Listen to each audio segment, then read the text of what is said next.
Mi madre mudó a toda su familia a mi casa, mientras yo estaba fuera. Mi madre mudó a sus padres, sus 3 hermanos y sus 2 hermanas a mi casa, mientras yo estaba en un viaje de negocios de 5 días a Seattle. Tenía una llave, porque era mi madre, porque confiaba en ella, porque cuando compré mi primera casa a los 28 años, lloró y dijo que estaba tan orgullosa de mí, y le di una llave de repuesto para emergencias. Debería haberlo sabido entonces. La forma en que sus ojos recorrieron la sala, la forma en que preguntó sobre valores de propiedades, la forma en que dijo, 3 habitaciones para una sola persona parece desperdicio, ¿no crees? La presentación en Seattle fue perfecta. Mi jefe confirmó mi ascenso a gerente regional. Tomé un vuelo más temprano a casa para celebrar. Llegué a mi entrada a las 2 en lugar de las 8, y encontré 4 carros que no reconocía apretados en mi césped. Mi abuela estaba reorganizando mi estantería cuando entré por la puerta. Mi abuelo tenía sus pies en mi mesa de centro. Mis tíos estaban esparcidos por mi sofá, y mis tías se estaban pintando las uñas en mi mesa auxiliar antigua, la que heredé de la madre de mi padre, la que mi madre siempre odió. Mamá salió de la cocina cargando sándwiches como si estuviera organizando una fiesta. Su cara se puso blanca cuando me vio. «Llegaste temprano», dijo. «¿Por qué toda tu familia está en mi casa?»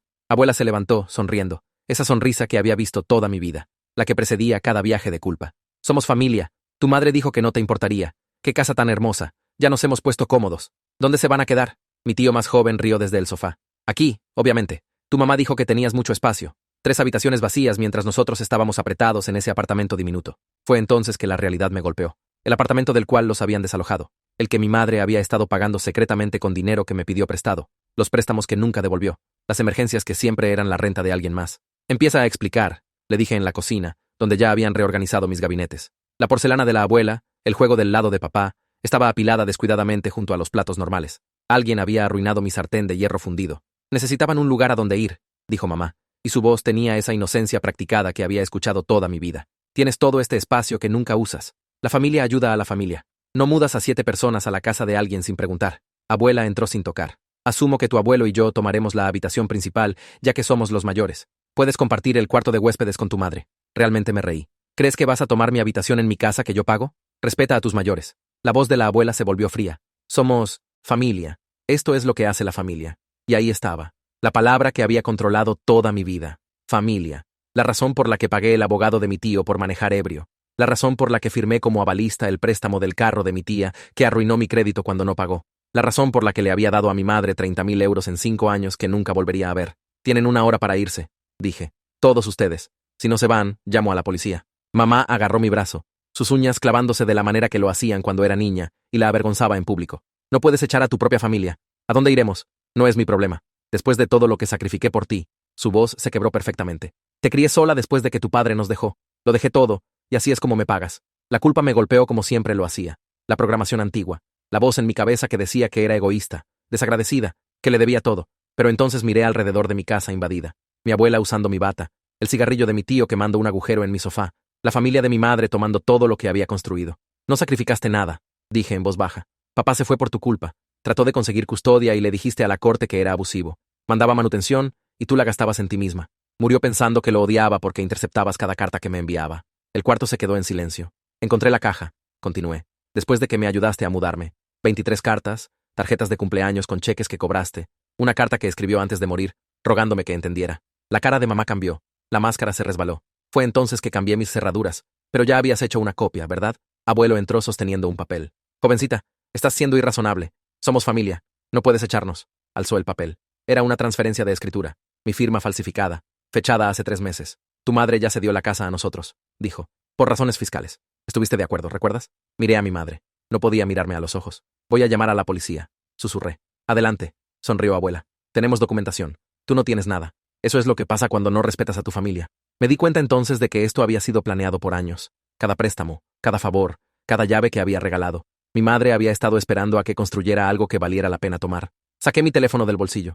Mis manos temblaban tanto que casi lo dejo caer 2 veces antes de lograr desbloquearlo. Mis dedos encontraron el 112 y presioné el botón de llamada, forzando mi voz a mantenerse calmada, aunque todo dentro de mí estaba gritando. Abuelo todavía sostenía esa escritura falsificada como si fuera un boleto de lotería ganador, y la sonrisa de abuela no se había movido de su cara. Esto ya no era drama familiar. Esto era fraude. Estas eran personas tratando de robar mi casa con papeles falsos, y necesitaba ayuda ahora mismo. La operadora contestó al segundo timbre y preguntó cuál era mi emergencia. Expliqué lo más claramente que pude que 7 personas se habían mudado a mi casa sin permiso mientras yo estaba fuera en un viaje de negocios. Tenían un documento falsificado, alegando que había firmado mi casa a su nombre hace 3 meses, lo cual era una mentira completa. Mi escritura real estaba en la caja fuerte de mi habitación, junto con todos mis estados de cuenta de hipoteca, probando que era dueña de este lugar. La operadora preguntó si estaba en peligro inmediato, y miré alrededor de mi sala a los miembros de mi familia, observándome con expresiones que iban desde enojadas hasta despectivas. Le dije que no pensaba que me harían daño físico, pero se rehusaban a irse y alegaban tener propiedad legal de mi propiedad. Dijo que estaba enviando oficiales de inmediato y me dijo que me quedara en la línea, lo cual hice mientras estaba parada allí en mi propia cocina, sintiéndome como una intrusa. Mamá trató de quitarme el teléfono de las manos, pero me alejé. Abuela dijo algo sobre que estaba siendo dramática y haciendo una escena por nada. El tío se rió desde el sofá y dijo que la policía le echaría un vistazo a los papeles del abuelo y me diría que dejara de perder su tiempo. Los ignoré a todos y mantuve a la operadora en la línea, respondiendo sus preguntas sobre cuántas personas había en la casa y si alguna tenía armas. Los 8 minutos hasta que llegaron los oficiales se sintieron como 8 horas con mi familia, alternando entre tratar de convencerme de colgar y diciéndose unos a otros que no se preocuparan porque tenían documentación. 2 oficiales de patrulla entraron por mi puerta principal exactamente a las 2:17, según el reloj de mi microondas, y toda la energía en mi sala cambió instantáneamente. La sonrisa confiada de abuela se hizo más pequeña. Abuelo se enderezó y agarró su escritura falsificada más fuerte. Los oficiales eran calmados y profesionales, pidiéndome explicar la situación, y les mostré mi licencia de conducir con esta dirección. Luego fui a mi habitación y traje mi escritura real de la caja fuerte, junto con 6 meses de estados de cuenta de hipoteca y mi cuenta de impuestos de propiedad más reciente. Todo tenía mi nombre. Todo probaba que esta era mi casa. El oficial mayor tomó la escritura falsificada del abuelo y la examinó cuidadosamente bajo la lámpara de mi sala. El oficial mayor comenzó a tomar declaraciones, comenzando conmigo y escribiendo todo lo que dije sobre llegar temprano de Seattle para encontrar a mi familia mudada. Luego se movió a los miembros de mi familia y los vi ponerse cada vez más nerviosos mientras daban historias contradictorias sobre si mamá les había dicho que yo había estado de acuerdo con esto, o si simplemente asumieron que no me importaría. Abuela siguió insistiendo que la escritura era legítima y que yo la había firmado, pero su voz había perdido su certeza anterior. El detective Enrique Gupta llegó unos 40 minutos después de los oficiales de patrulla, cargando una carpeta de cuero y con una expresión cansada que sugería había visto situaciones como esta antes. Tenía tal vez 50 años con cabello gris y ojos calmados, que observaron mi sala invadida sin ninguna reacción visible. Se presentó, me dio la mano y pidió ver ambas escrituras. Le di la real, y abuelo entregó la versión falsificada con menos confianza de la que me había mostrado antes. El detective Gupta fotografió ambos documentos desde múltiples ángulos. Luego pasó varios minutos examinando la escritura falsificada con una lupa que sacó de su carpeta. Le preguntó al abuelo dónde había obtenido el documento, y abuelo dijo que mamá se lo había traído el mes pasado, diciendo que lo había firmado por razones fiscales, pero se me había olvidado mencionárselo. La expresión del detective Gupta no cambió, pero lo anotó, y le preguntó a mamá si eso era correcto. Mamá se lanzó a su rutina de llanto, esa donde su voz se pone toda temblorosa y sus ojos se llenan de lágrimas, pero nada realmente cae por sus mejillas. Le dijo al detective Gupta que todo esto era un malentendido terrible, y que yo estaba reaccionando exageradamente a un simple desacuerdo familiar sobre arreglos de vivienda. Dijo que nunca quiso que las cosas se salieran tanto de proporción. ¿Y no podíamos todos simplemente sentarnos y hablar de esto como adultos? El detective Gupta la dejó terminar. Luego cortó su actuación señalando que falsificar documentos legales era un delito grave bajo la ley estatal, independientemente de las relaciones familiares. Le preguntó directamente si había creado la escritura falsa. La cara de mamá se puso pálida y dijo que quería hablar con un abogado antes de responder más preguntas. El detective Gupta asintió como si hubiera esperado esa respuesta e hizo otra nota. El detective le dijo a mi familia que tenían 30 minutos para recoger sus pertenencias y dejar mi propiedad. Explicó que ahora estaban oficialmente invadiendo propiedad privada, ya que les había pedido formalmente que se fueran y no tenían derecho legal de estar aquí. Abuela comenzó a protestar fuertemente sobre no tener a dónde ir, y cómo podía echar a mis propios abuelos a la calle. La voz del detective Gupta se mantuvo calmada pero firme, mientras explicaba que no tener otro lugar donde quedarse no era justificación legal para ocupar la casa de alguien más a través de documentos fraudulentos. Mientras mi familia empacaba sus cosas, llamé a un servicio de cerrajería de 24 horas que encontré en línea y programé un cambio de cerraduras de emergencia para esta noche. La mujer en el teléfono dijo que podían tener a alguien aquí dentro de 2 horas, y dije que era perfecto. El detective Gupta escuchó y asintió con aprobación. Luego sugirió que también considerara instalar un sistema de seguridad con cámaras, dada la demostrada disposición de mi familia a invadir mi espacio. Mis tíos se movían lenta y deliberadamente, haciendo comentarios sarcásticos lo suficientemente altos para que yo escuchara sobre cómo estaba destruyendo a la familia por nada. Dong dijo que me arrepentiría de esta traición por el resto de mi vida. Nam dijo que estaba probando que nunca había sido realmente parte de esta familia. Hoy dijo algo sobre que la sangre era más espesa que el agua, y cómo había aprendido esa lección de la manera difícil. El detective Gupta estaba lo suficientemente cerca para escuchar y se volteó para enfrentarlos directamente. Dijo que cualquier amenaza o acoso resultaría en cargos adicionales. Mamá intentó un último intento de manipulación en la cocina mientras yo estaba tomando un vaso de agua. Agarró mi brazo de la manera que solía cuando era niña y quería asegurarse de que estuviera escuchando. Susurró que estaba cometiendo un error terrible que me perseguiría para siempre. Que la familia se suponía que se perdonara mutuamente. que estaría completamente sola si seguía con esto. Aparté mi brazo y la miré directamente. Le dije que había tomado sus decisiones cuando falsificó mi firma y trató de robar mi casa. La camioneta del cerrajero llegó justo cuando Nam estaba cargando la última bolsa de basura en su maletero. Me paré en mi porche y vi 4 carros alejarse de mi césped, sus llantas dejando huellas en el pasto. El cerrajero era un tipo en sus 40 con un cinturón de herramientas y una tabla con sujetapapeles, y comenzó de inmediato sin hacer preguntas. El detective Gupta se quedó en el porche conmigo mientras el cerrajero trabajaba en la puerta principal, explicando que debería presentar el reporte completo mañana y traer toda mi documentación. El cerrajero se movió por mi casa, cambiando cada cerradura, puerta principal, puerta trasera, puerta de garaje, y lo seguí como si estuviera viendo el lugar por primera vez. El detective Gupta se fue después de que la familia se fue, y quedé sola con el cerrajero perforando cilindros e instalando nuevo hardware. Terminó en 40 minutos y me entregó 3 juegos de llaves, y le pagué en efectivo, porque no quería que este cargo apareciera en ningún lugar donde mamá pudiera verlo. Después de que se fue, caminé por cada cuarto catalogando lo que habían hecho. Mi habitación había sido revisada, cajones abiertos, armario perturbado, como si hubieran estado buscando objetos de valor o documentos. La mesa auxiliar antigua de la abuela de papá tenía un rasguño profundo en la superficie donde alguien había arrastrado algo pesado. Mis gabinetes de cocina estaban completamente reorganizados, todo en el lugar equivocado, y mi sartén de hierro fundido estaba en el fregadero con manchas de óxido de quien la hubiera lavado con jabón.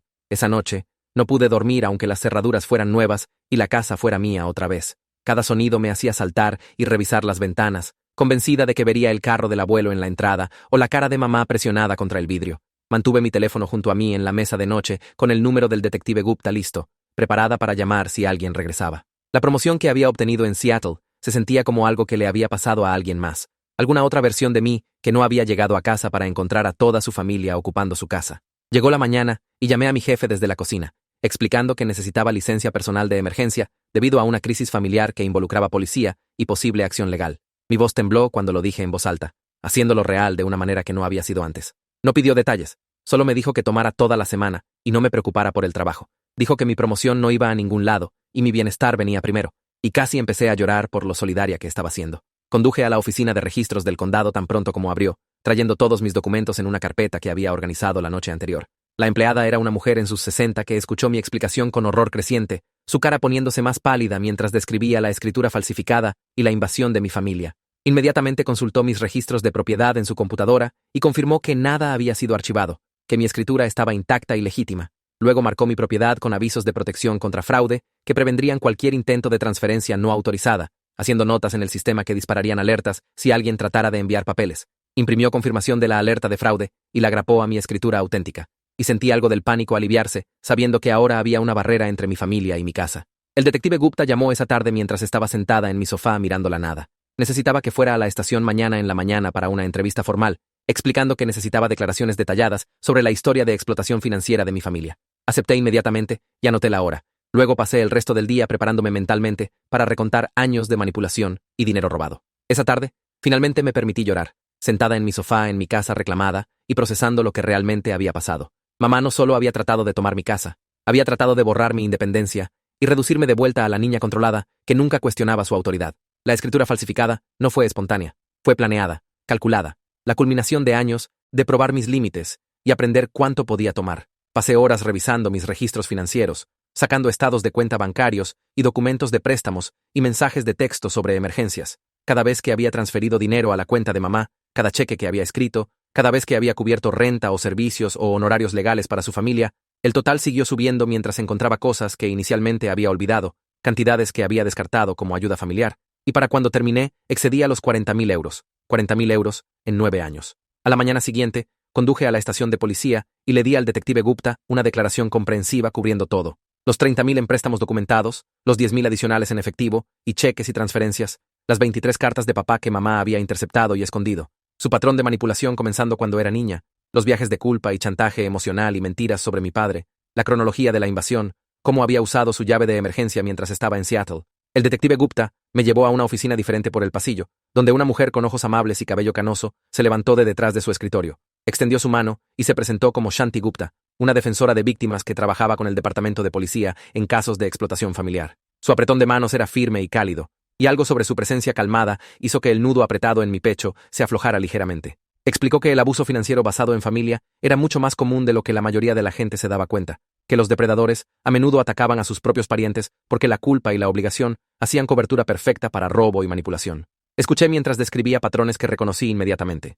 Las solicitudes de préstamo que se volvieron expectativas. Las emergencias que nunca fueron realmente emergencias. La manera en que los límites se erosionaron lentamente hasta que no quedó ninguno. Shanti se inclinó hacia adelante y me dijo algo que pegó más fuerte que cualquier cosa que el detective Gupta hubiera dicho. Explicó que mi respuesta de culpa al establecer límites no era evidencia de que estuviera equivocada o fuera egoísta. Era el resultado de años de condicionamiento diseñado específicamente para mantenerme obediente. Mamá me había entrenado desde la infancia para sentirme responsable de su felicidad y el bienestar de su familia, para creer que decir no me hacía una mala hija, que proteger mis propios intereses significaba que era cruel e ingrata. Recomendó una terapeuta llamada doctora Sarah Kim, que se especializaba en manipulación, recuperación y trauma familiar. Alguien que podría ayudarme a desenredar la programación y construir límites saludables sin la culpa aplastante que venía con ellos. Saqué mi teléfono allí mismo en su oficina y llamé al consultorio de la doctor Kim. Programé una cita para el martes siguiente porque esperar se sentía imposible ahora que sabía que existía ayuda. De vuelta en la oficina del detective Gupta, explicó que la investigación tomaría varias semanas mientras trabajaban para verificar la falsificación a través de análisis forense y entrevistar a los miembros de mi familia por separado. Se recostó en su silla y me hizo una pregunta que no había considerado completamente todavía. ¿Quería perseguir cargos solo contra la persona que creó la falsificación o contra todos los que participaron en el esquema de invasión, sabiendo que la escritura era falsa? Dejé la estación de policía sin darle una respuesta final, diciéndole que necesitaba tiempo para pensar sobre el alcance de los cargos. El viaje a casa se sintió más largo de lo usual, mientras mi mente giraba a través de escenarios y consecuencias. Si solo iba tras el falsificador, probablemente mamá, entonces todos los demás podrían alegar que eran víctimas inocentes de su manipulación. Pero si perseguía cargos contra todos los que participaron conscientemente, estaría enviando tías y tíos y tal vez incluso abuelos a la cárcel por fraude y conspiración.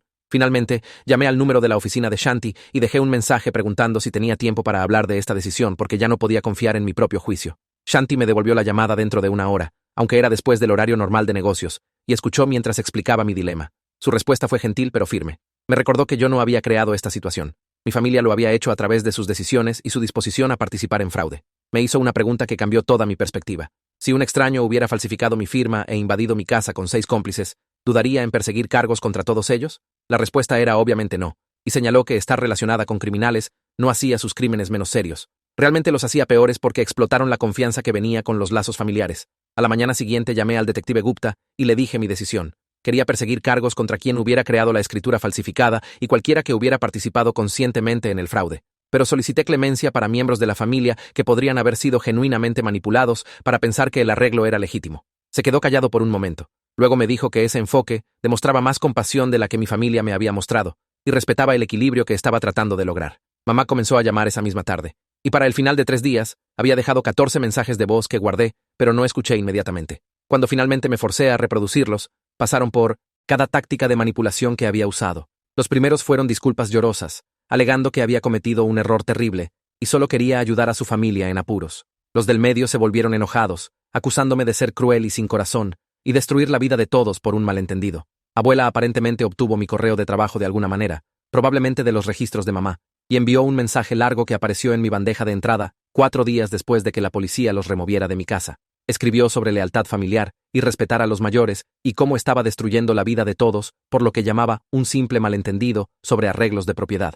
El correo estaba perfectamente diseñado para presionar cada botón de culpa que tenía. La compañía de seguridad llegó a tiempo 2 días después, y observé mientras instalaban cámaras en cada entrada y un sistema de alarma comprensivo con sensores en todas las ventanas y puertas. El técnico me mostró cómo usar la aplicación en mi teléfono para monitorear todo remotamente, cómo establecer diferentes modos de alarma, cómo recibir notificaciones instantáneas si algún sensor se activaba. Probé cada sensor obsesivamente esa primera noche. Una semana después de la invasión, el detective Gupta llamó con una actualización que hizo temblar mis manos. El análisis forense había confirmado más allá de cualquier duda que la escritura fue falsificada, y habían identificado a mamá como la probable creadora basándose en análisis de caligrafía y alguna forense digital que no entendí completamente. La estaba trayendo para interrogatorio formal al día siguiente y quería saber si testificaría si se presentaran cargos. Gracie Wallace llamó 2 días después mientras estaba organizando papeles en mi mesa de cocina y agarré el teléfono al segundo timbre. Se presentó como la examinadora de documentos forenses que el detective Gupta había contratado y preguntó si tenía tiempo para discutir sus hallazgos sobre la escritura falsificada. Le dije que sí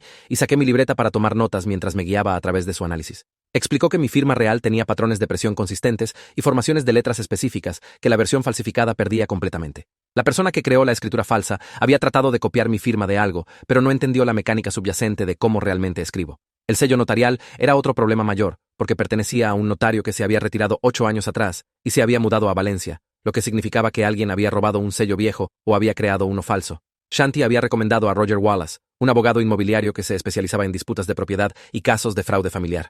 Así que programé una cita para la siguiente semana. Su oficina estaba en una casa convertida en el centro con muebles cómodos y paredes cubiertas de certificados legales. Roger probablemente tenía 60 años con cabello gris y lentes de lectura que seguía empujando hacia arriba en su nariz mientras revisaba la documentación que había traído. Después de una hora, se recostó en su silla y me dijo que tenía bases extremadamente fuertes para una demanda civil buscando la devolución de los préstamos, más daños por la invasión, angustia emocional y daño a la propiedad. El caso criminal ayudaría a establecer los hechos, pero podría perseguir recuperación financiera por separado, independientemente de cómo resultaran los cargos criminales. Mi primera cita de terapia llegó un jueves en la tarde en una oficina en un edificio médico cerca del hospital.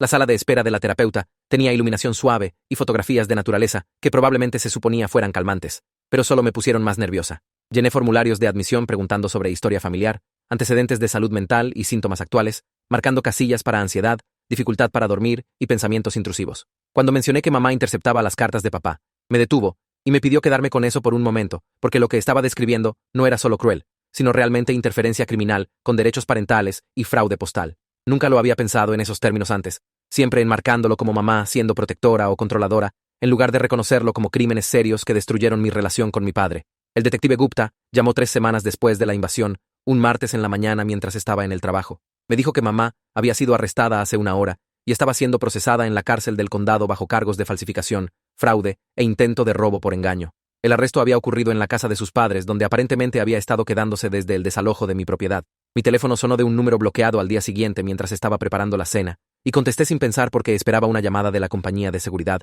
sobre un problema de sensor. Una voz de hombre comenzó a gritar antes de que pudiera siquiera decir hola, y reconocí la voz de mi tío Dong diciéndome que había destruido la vida de mamá, y toda la familia se aseguraría de que pagara por esta traición.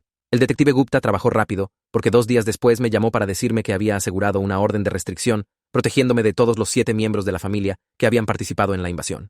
El juez la había otorgado inmediatamente después de escuchar la llamada amenazante y revisar el patrón de manipulación y fraude. La orden prohibía cualquier contacto, incluyendo llamadas telefónicas, correos, mensajes de texto, mensajes de redes sociales o acercamientos físicos. Mamá obtuvo fianza a la mañana siguiente, probablemente con dinero de sus padres, y pasé todo el día preparándome para algún tipo de escalada. Seguí revisando mis cámaras de seguridad y saltando a cada notificación en mi teléfono, pero no pasó nada, sin llamadas, sin visitas, sin mensajes a través de terceros. El silencio completo era de alguna manera más inquietante que el acoso previo, porque no podía ver lo que estaban planeando o preparando. Mis sesiones de terapia durante las siguientes semanas se enfocaron en procesar el dolor de perder a mi familia, aunque fueran tóxicos. La terapeuta me ayudó a entender que lamentar la familia que deseaba haber tenido era diferente de querer de vuelta la familia que realmente tuve, y ambos sentimientos podían existir al mismo tiempo sin contradecirse. Podía lamentar la relación madre-hija por la que siempre había esperado mientras mantenía límites contra la madre que realmente tuve.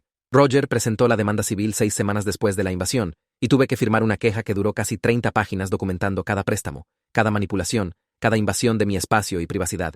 Ver todo presentado en lenguaje legal con números de sección y pruebas hizo que la explotación se sintiera más real y menos como dinámicas familiares normales. La queja buscaba el retorno de 40.000 euros en préstamos más daños por angustia emocional, daño a la propiedad, invasión de privacidad y honorarios legales. Volví a caminar al edificio de mi oficina un lunes en la mañana, y el vestíbulo familiar se sintió extraño después de todo lo que había pasado. Mi credencial funcionó, mi lugar de estacionamiento todavía estaba ahí, y la gente saludó como si nada hubiera cambiado, pero me sentí como si hubiera vivido 3 vidas separadas en las últimas 6 semanas. Mi jefe me llamó a su oficina antes de que siquiera llegara a mi escritorio, y me preparé para malas noticias. El anuncio de promoción salió esa tarde en un correo de toda la compañía, nombrándome oficialmente gerente regional, con un aumento sustancial y responsabilidades expandidas. Colegas pasaron por mi escritorio todo el día para felicitarme, dándome la mano y diciendo que sabían que me lo había ganado. Y acepté sus elogios mientras pensaba en cómo ninguno tenía idea de lo que había estado sobreviviendo detrás de estas sonrisas profesionales. El detective Gupta me llamó 3 semanas después del arresto de mamá, con noticias que hicieron caer mi estómago. Abuelo había aceptado testificar contra mamá a cambio de cargos reducidos, admitiendo bajo interrogatorio que había creado la escritura falsificada y lo había convencido de que era un documento fiscal legítimo. Alegaba haber creído su historia sobre proteger bienes familiares y no tenía idea de que la firma estaba falsificada hasta que los detectivos le mostraron el análisis. Roger llamó 2 días después para decirme que el abogado de mamá había contactado sobre un posible acuerdo de culpabilidad. La propuesta era directa. Mamá se declararía culpable para reducir cargos si yo aceptaba retirar la demanda civil. esencialmente intercambiando responsabilidad criminal por consecuencias financieras. Roger explicó que esta era una táctica común cuando los acusados sabían que perderían en juicio, pero querían evitar pagar daños. Le dije a Roger que rechazaba el acuerdo sin dudarlo, mi voz firme y segura de una manera que nos sorprendió a ambos. Quería tanto responsabilidad criminal como juicio civil, porque estaba cansada de hacer las cosas más fáciles para personas que nunca habían hecho nada más fácil para mí. Cansada de ser la que transigía y sacrificaba y renunciaba a lo que me debían.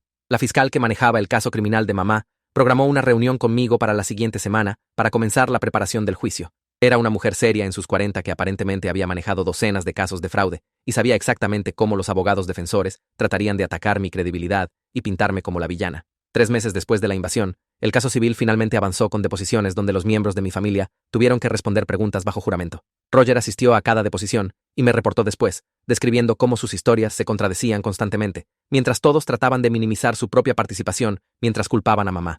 Abuela alegó que había pensado que la escritura era legítima y no tenía idea sobre la falsificación. Bianca se quebró durante su deposición, según Roger, llorando y admitiendo que sabía que algo estaba mal, pero había seguido porque desesperadamente necesitaba un lugar donde quedarse después de su desalojo. Su honestidad fue refrescante comparada con las otras mentiras cuidadosamente construidas. Y Roger dijo que su testimonio realmente ayudaría a nuestro caso, demostrando que todos los involucrados habían al menos sospechado que la escritura era cuestionable. Mis sesiones de terapia se cambiaron durante este periodo para procesar la muerte de mi padre y la relación que mamá nos había robado a ambos. Esto dolía aún más que la invasión reciente, porque representaba décadas de pérdida en lugar de un incidente terrible. Años de tarjetas de cumpleaños y cartas e intentos de conexión que nunca recibí.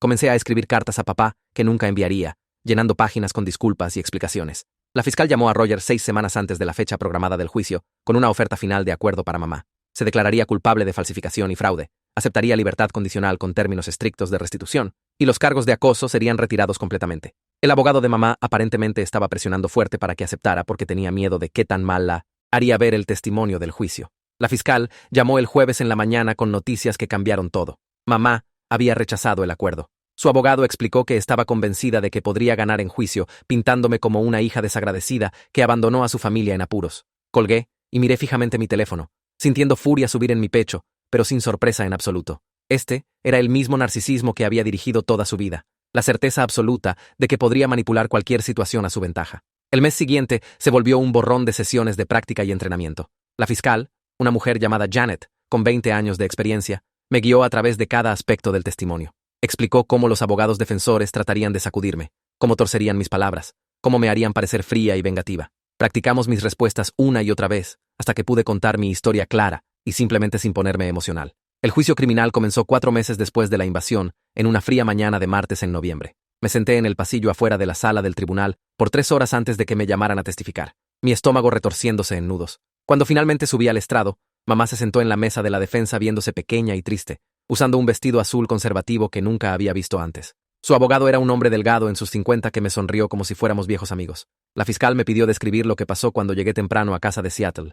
Le dije al jurado sobre encontrar 4 carros en mi césped, mi abuela reorganizando mi estantería, mi familia esparcida por mi casa como si fuera de ellos. Describí al abuelo presentando la escritura falsificada con mi firma, alegando que había acordado firmar mi casa por propósitos fiscales. El abogado de mamá objetó 2 veces durante mi testimonio, pero el juez lo anuló ambas veces. Luego vino el contrainterrogatorio. El abogado defensor preguntó si amaba a mi madre, si apreciaba sus sacrificios, si alguna vez había considerado que tal vez merecía ayuda de la hija que había criado sola. Preguntó por qué le había dado una llave si no confiaba en ella, por qué le prestaba dinero si esperaba que me lo devolviera, por qué no podía compartir mi casa de 3 habitaciones con familia que necesitaba refugio.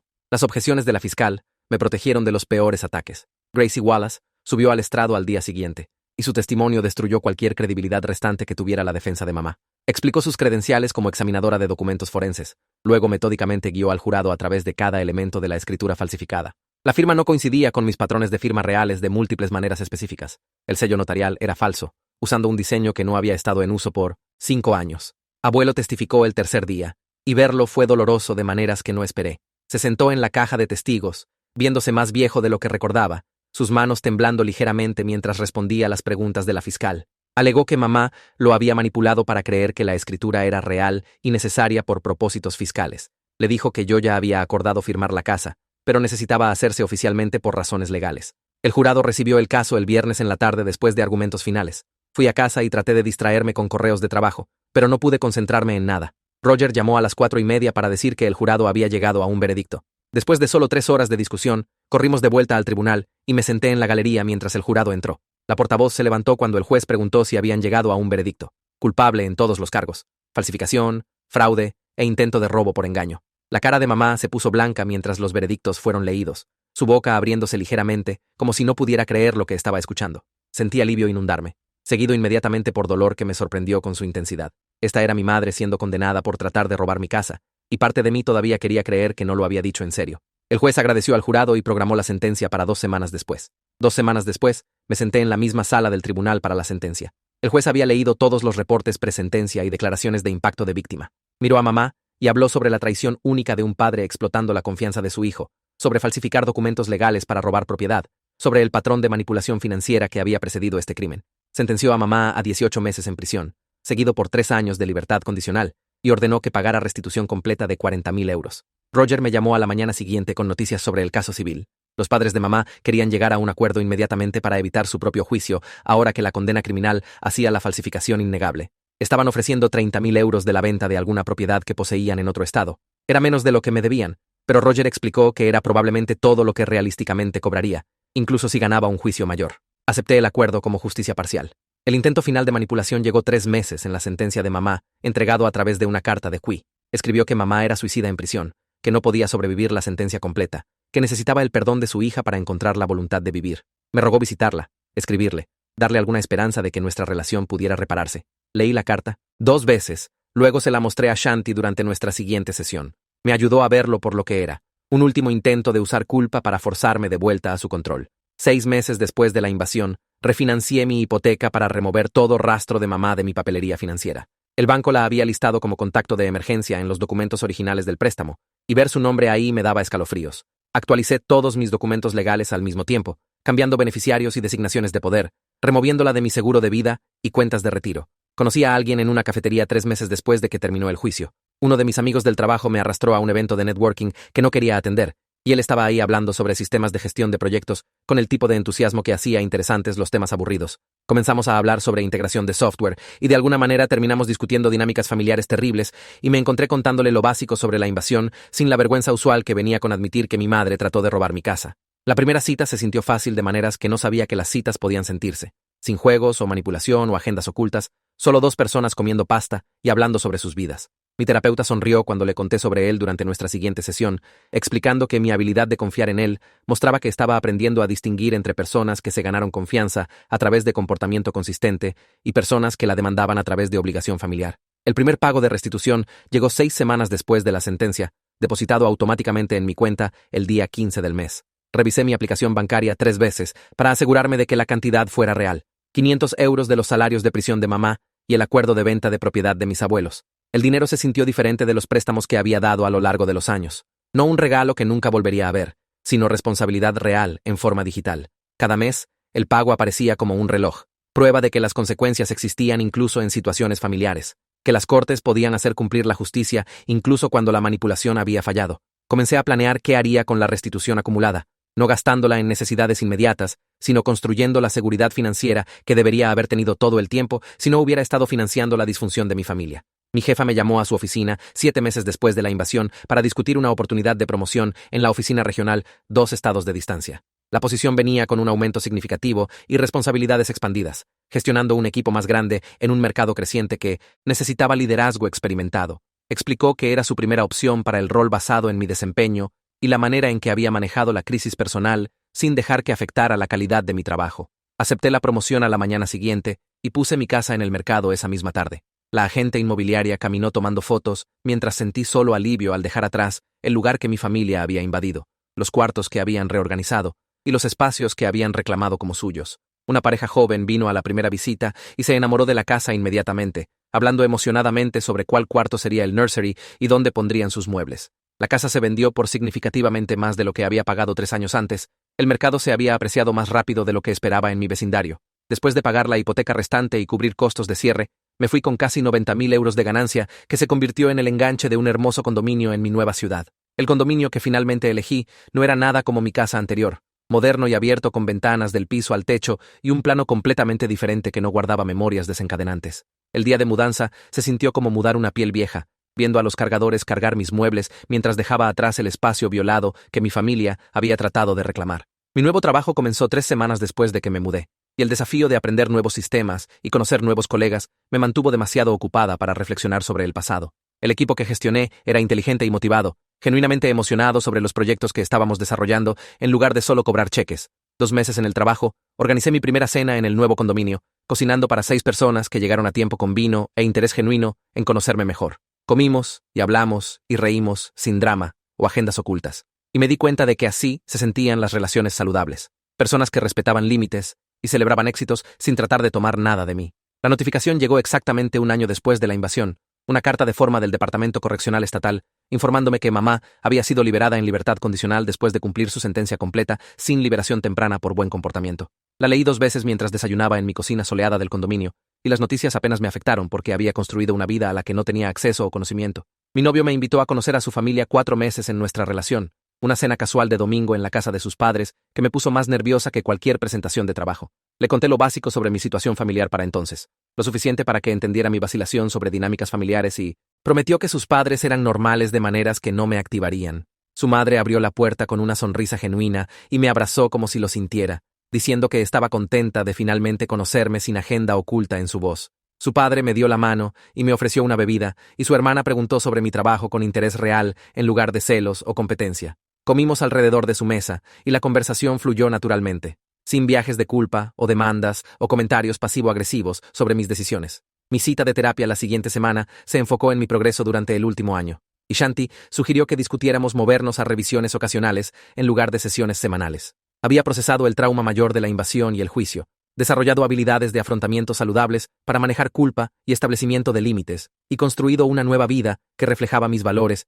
en lugar de las demandas de mi familia. Mi novio me propuso matrimonio 2 años después de que comenzamos a salir en una tranquila mañana de sábado en nuestro condominio compartido después de que nos mudáramos juntos 6 meses antes. No hizo una gran producción de ello. Solo preguntó, mientras estábamos tomando café en el sofá, si quería construir una vida juntos oficialmente. Dije que sí, sin el pánico o duda que podría haber sentido antes de que la invasión me enseñara quién merecía mi confianza y compromiso. Planear nuestra boda no involucró nada del drama que siempre había asociado con eventos familiares, sin peleas sobre listas de invitados o arreglos de asientos o de quién importaba más la opinión. Su familia me abrazó completamente durante el proceso de planificación, su madre ayudando con selecciones de proveedores sin tratar de controlar mis decisiones. Mantuvimos la boda pequeña e íntima, invitando solo a personas que se habían ganado su lugar en nuestras vidas a través de cuidado genuino y respeto. El día de la boda llegó 6 meses después del compromiso, y me paré en el pequeño cuarto del venue, revisando mi reflejo en el espejo una última vez. Mi vestido era simple y elegante, nada como los vestidos elaborados que mamá siempre dijo que debería usar cuando me casara algún día. El pensamiento de ella cruzó mi mente por solo un segundo, junto con papá, y sentí esa pena familiar por lo que podría haber sido si las cosas hubieran sido diferentes. Caminando por el pasillo hacia mi pronto esposo, vi caras que representaban cuidado genuino y respeto. Personas que celebraban mi éxito en lugar de tratar de tomar de él. La ceremonia fue corta y personal. Votos que escribimos nosotros mismos sobre construir una vida basada en confianza y honestidad. Y cuando nos besamos como esposo y esposa, me sentí completamente libre de la culpa que me había controlado por tanto tiempo.